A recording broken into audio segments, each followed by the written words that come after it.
بسم اللہ الرحمن الرحیم نحمدہ ونصلی علی رسولہ الکریم اعوذ باللہ من الشیطان الرجیم بسم اللہ الرحمن الرحیم لولا نفر من كل فرقة طائفة يتفقهوا في الدين ولينذروا قومهم إذا رجعوا إليهم لعلهم يحذرون وقال النبي صلی اللہ علیہ وسلم من يرد اللہ به خیرا یفقہہ فی الدین۔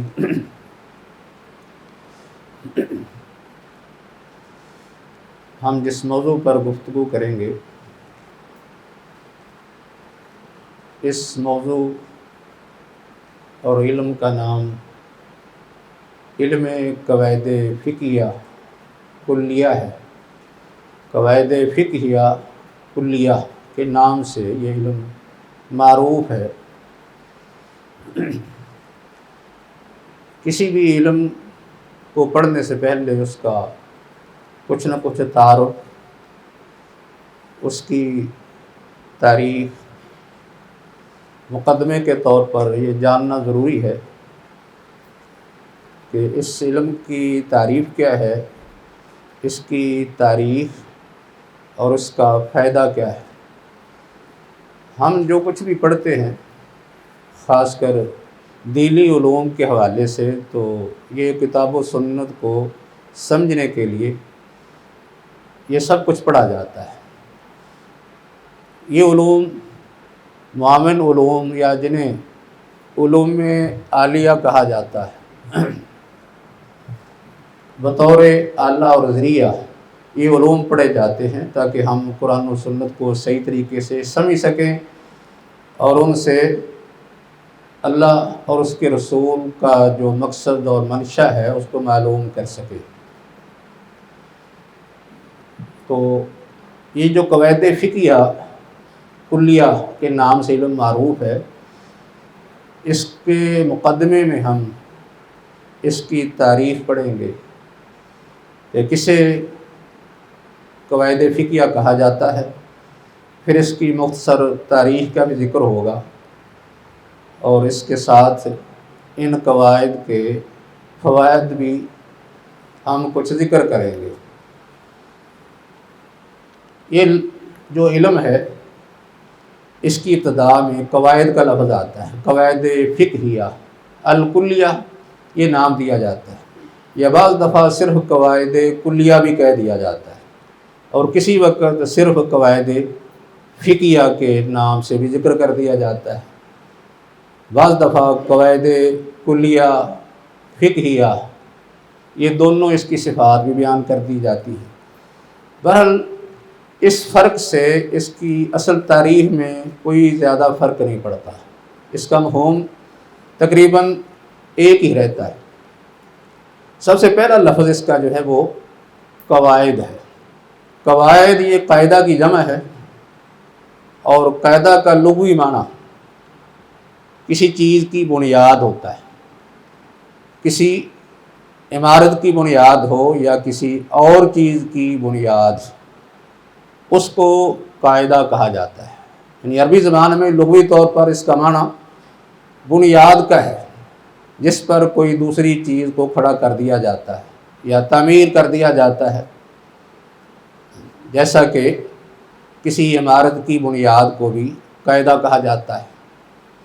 اسی معنی میں قرآن نے یہ لفظ استعمال کیا ہے حضرت ابراہیم اور حضرت اسماعیل علیہ السلام کے حوالے سے۔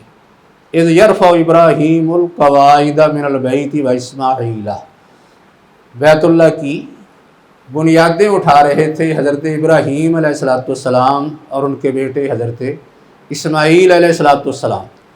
تو اس جگہ قرآن میں القواعد کا لفظ لغوی معنی میں استعمال کیا گیا ہے، بیت اللہ کی بنیادیں اٹھا رہے تھے۔ ایسے ہی ہودہ، جسے ہودج ہم کہتے ہیں، اونٹ پر رکھا جاتا ہے، اس کی نیچے والی لکڑیوں کو بھی قواعد کہتے ہیں۔ قواعد الہودج یعنی ہودہ کی بنیادی لکڑیاں جن پر ہودہ کو کھڑا کیا جاتا ہے۔ یعنی لغوی اعتبار سے اس معنی میں بنیاد کے معنی میں استعمال ہوتا ہے۔ کسی ملک کے دارالخلافہ یا دارالحکومت کو بھی قاعدہ کا نام دیا جاتا ہے، کہتے ہیں قاعدۃ المملکہ، یعنی مراد اس سے اس حکومت کا دارالخلافہ ہوتا ہے، کیونکہ کسی حکومت کا دارالخلافہ دارالحکومت اس حکومت کی بنیاد ہوتا ہے۔ اس معنی میں یہ لفظ بھی استعمال ہوتا ہے۔ بعض دفعہ لغوی اعتبار سے یہ قاعدہ ضابط کے معنی میں بھی استعمال ہو جاتا ہے، یعنی ضابطہ کے معنی میں۔ جیسے لفظ قاعدہ ہے، ایسے ایک لفظ ضابطہ بھی استعمال ہوتا ہے، اور اس کے لیے لفظ ضابط، یعنی آخر میں گول جو تا ہے اس کے بغیر ضابط لفظ بھی استعمال ہوتا ہے۔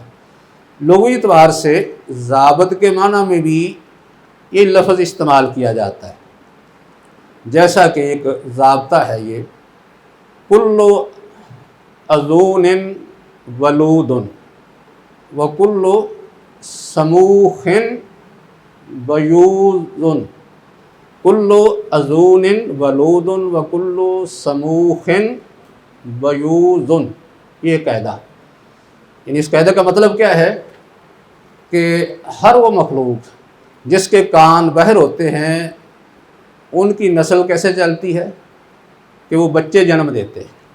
ہر کانوں والا، یعنی کان تو پرندوں کے بھی ہوتے ہیں، ایسے جانوروں کے بھی کان ہوتے ہیں جو بچے پیدا کرتے ہیں، لیکن کچھ کے کان باہر نمایاں ہوتے ہیں اور کچھ کے کان اندر چھپے ہوتے ہیں۔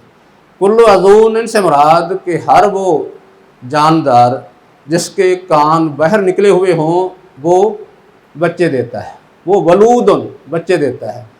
وکل سموخ سواد کے ساتھ سموخ بیوضن، اور ہر وہ جاندار جس کے کان زہر نہیں ہوتے وہ انڈے دیتا ہے۔ یہ قاعدہ یہ ضابطہ کے معنی میں ہے اور لغوی معنی ہے اس کا۔ اصطلاحی طور پر قاعدہ کسے کہتے ہیں؟ اصطلاحی طور پر بہت سے علوم میں قاعدہ سے جو مراد لی جاتی ہے یا قاعدہ کا جو اصطلاحی معنی کیا جاتا ہے وہ یہ ہوتا ہے کہ اس میں یہ کہا جاتا ہے امر کلی، امر کلی ینطبق علی جزیاتہ، علی جزیاتہ، کہ ایسا کوئی اصول اور قاعدہ جو اپنی علی جزیاتہ کلہا، یا اس طرح کے الفاظ استعمال کیے جاتے ہیں جس کا مطلب یہ ہوتا ہے کہ ایسا کوئی قاعدہ قانون، ایسا کوئی اصول جو اپنے تحت یا اپنے ذیل میں آنے والی تمام جزیات پر یہ فٹ آ جاتا ہے، منطبق ہو جاتا ہے، یا اس کا اس پر اطلاق ہو جاتا ہے۔ یعنی امر کلی ینطبق علی جمیع جزیاتی، ایسا اصول، ایسا قاعدہ، ایسا ضابطہ جو اپنی تمام جزیات پر منطبق ہوتا ہے، اس کا ان تمام جزیات پر اطلاق ہو جاتا ہے، کوئی جزی اس سے خارج نہیں ہوتی۔ یہ اصطلاحی معنی کیا جاتا ہے قاعدے کا۔ یہ اصطلاحی معنی اصول فقہ میں بھی ہے اور علم نحو کے اندر بھی ہے، منطق اور طبیعیات کے اندر بھی ہے، یعنی مختلف علوم کے اندر قاعدہ اس معنی میں استعمال کیا جاتا ہے۔ قاعدے کا معنی یعنی بہت سے علوم کے اندر کلی ضابطے کے طور پر استعمال ہوتا ہے، ایسا کلی ضابطہ جو اپنی تمام جزیات، یعنی اس کے تمام اجزاء، تمام اس کے افراد جو اس کے تحت یا اس کے ذیل میں آنے والے ہیں، تمام پر وہ فٹ ہوتا چلا جاتا ہے۔ جیسے نحو کے اندر ہم پڑھتے ہیں کل فاعل مرفوع وکل مفعول منصوب، تو یہ ایک قاعدہ، یہ کلی ضابطہ ہے جو اپنی تمام جزیات پر فٹ آ جاتا ہے، یعنی تمام ایسے الفاظ جو نحو کے اصول کے مطابق فاعل بنتے ہیں وہ مرفوع ہوتے ہیں، جو مفعول بنتے ہیں وہ منصوب ہوتے ہیں، یہ کلی ایک ضابطہ ہے۔ ایسے ہی اصول فقہ کے اندر بھی قاعدہ اس معنی میں استعمال ہوتا ہے کہ اصول فقہ کے اندر جب اصول کی تعریف کی جاتی ہے تو اس سے مراد ایسا ضابطہ لیا جاتا ہے، ایسا اصول یا قانون مراد ہوتا ہے جو اپنی تمام جزیات پر وہ منطبق ہوتا ہے، فٹ آتا ہے۔ جیسے ہم کہتے ہیں کہ الامر للوجوب اذا تجرد عن القرائن، جب کوئی امر قرائن سے خالی ہوتا ہے تو وہ وجوب کا فائدہ دیتا ہے، یعنی اس سے جو حکم ثابت ہوتا ہے وہ وجوب کا ہوتا ہے۔ تو یہ ایک قاعدہ ہے، اور قاعدہ بھی کلی ہے، کلی ضابطہ ہے، تمام جزیات پر فٹ آتا ہے، کیونکہ جہاں قرائن پائے جائیں وہاں تو وجوب سے معنی نکل کر کسی اور کی طرف جا سکتا ہے، لیکن قرائن سے خالی ہو تو پھر امر ہمیشہ وجوب کا فائدہ دیتا ہے، یہ کلی ضابطہ بن گیا۔ ایسے ہی یہ بھی ضابطہ ہے کہ کل نہی تفید التحریمہ، ہر نہیں یہ حرمت کا فائدہ دیتی ہے، جہاں بھی نہیں کا صیغہ آ جائے تو اس سے ثابت ہونے والا حکم وہ حرمت یا حرام کا ہوگا جب قرائن سے خالی ہو۔ اگر کوئی قرینہ مل جائے تو نہیں کا صیغہ بھی اپنے اصلی معنی سے پھر کر کسی دوسرے معنی کی طرف جا سکتا ہے، لیکن قرائن سے خالی ہو تو پھر اس کی دلالت پھر حرمت پر ہی ہوگی۔ یہ اصول فقہ کے اندر یعنی قاعدہ کا معنی کلی ضابطے کا ہے کہ ایسا ضابطہ جو اپنی تمام جزیات پر فٹ آتا ہے۔ عربی میں اس کا ترجمہ اس طرح کر لیتے ہیں، یعنی بہت سے علماء نے یا اصولیوں نے یعنی اس انداز سے اس کی تعریف کی ہے کہ ہوا امر کلی ینطبق علی جمیع جزیاتہ، یعنی علی جمیع جزیاتہ، یعنی اس انداز سے اس کی تعریف انہوں نے کی ہے۔ تھوڑا بہت الفاظ کا فرق ہے لیکن مفہوم تقریباً ایک ہی طرح کا بنتا ہے۔ تو اس سے معلوم یہ ہوا کہ اصطلاحی طور پر قاعدہ کا معنی کلی ضابطے کا ہے، کلی اصول اور قانون کا ہے جو اپنی تمام جزیات پر منطبق ہوتا ہے، لیکن یہ جو ہمارا موضوع ہے قواعد فقہیہ کا، اس میں قاعدے کا معنی یہ نہیں ہے جو دیگر علوم میں استعمال ہوتا ہے، بلکہ اس جگہ اس کا معنی دوسرے علوم سے کچھ مختلف ہے۔ وہ یہ کہ یہاں یہ اہل علم کے ہاں تعریف اس طرح پائی جاتی ہے کہ ہوا امر اکثری لا کلی، یعنی یہ ایسا ضابطہ ہے جو اکثریتی ہے، کلی نہیں ہے، ینطبق علی معظم جزیاتہا، اکثر یہ اپنی زیادہ جزیات پر منطبق ہو جاتا ہے لیکن کلی پر نہیں، کچھ جزیات اس سے خارج بھی ہو جاتی ہیں، کچھ صورتیں اس سے مستثنا بھی ہو جاتی ہیں، نکل بھی جاتی ہیں، یعنی اپنی تمام جزیات پر فٹ نہیں ہوتا بلکہ اکثر پر ہو جاتا ہے۔ ایسا کوئی ضابطہ یا ایسا کوئی قانون اور اصول اور فارمولہ جو اپنی تمام جزیات پر تو منطبق نہ ہو بلکہ اکثر پر ہو جائے اور کچھ جزیات اس سے مستثنا ہو جائیں، اس کو کیا کہتے ہیں؟ قاعدہ فقہیہ۔ اس کا نام قاعدہ فقہیہ ہوتا ہے، یعنی قاعدہ فقہیہ کی یہ تعریف کی جاتی ہے۔ اگرچہ اس پر اہل علم نے، فقہا نے کلی کا لفظ استعمال کیا ہے، عام طور پر یہ کہتے ہیں قواعد کلیہ، کلی قواعد۔ تو کلی کہنے سے اس کی اس تعریف پر کوئی فرق نہیں پڑتا، اس لیے کیونکہ ہمارے ہاں شریعت کے اندر عام طور پر یعنی ایسا کوئی اصول کلیہ جو اکثر استعمال ہوتا ہے اس کو ہم کلی کا نام دے دیتے ہیں، یعنی کچھ نہ کچھ اگر مثالیں اس سے نکل بھی جائیں تو پھر بھی کلی سے اس کو خارج نہیں کرتے، پھر بھی کلی کا نام دیتے ہیں۔ اور یہی بات جو ہے امام شاطبی نے اپنی کتاب الموافقات میں فرمائی ہے۔ انہوں نے کہا ہے کہ جب ایک دفعہ کلی ایک ضابطہ قاعدہ ثابت ہو جائے پھر اس سے کوئی جزی نکل بھی جاتی ہے تو پھر بھی وہ کلی سے نہیں نکلتا، اس لیے کیونکہ شریعت کے اندر جس چیز کا اطلاق اکثر پر ہو تو اگر کوئی مثال یا چند مثالیں اسے نکل بھی جائیں تو پھر بھی اس کو کلی کہتے رہتے ہیں، یعنی اکثر کا اعتبار کیا جاتا ہے۔ جیسے کہتے ہیں ہمارے ہاں ایک قاعدہ الحکم للاکثر، حکم اکثریت کی بنا پر لگتا ہے، اقلیت کی بنا پر نہیں، تو اس قاعدے کے تحت جو ہے وہ کلی بھی اس کو کہا گیا ہے۔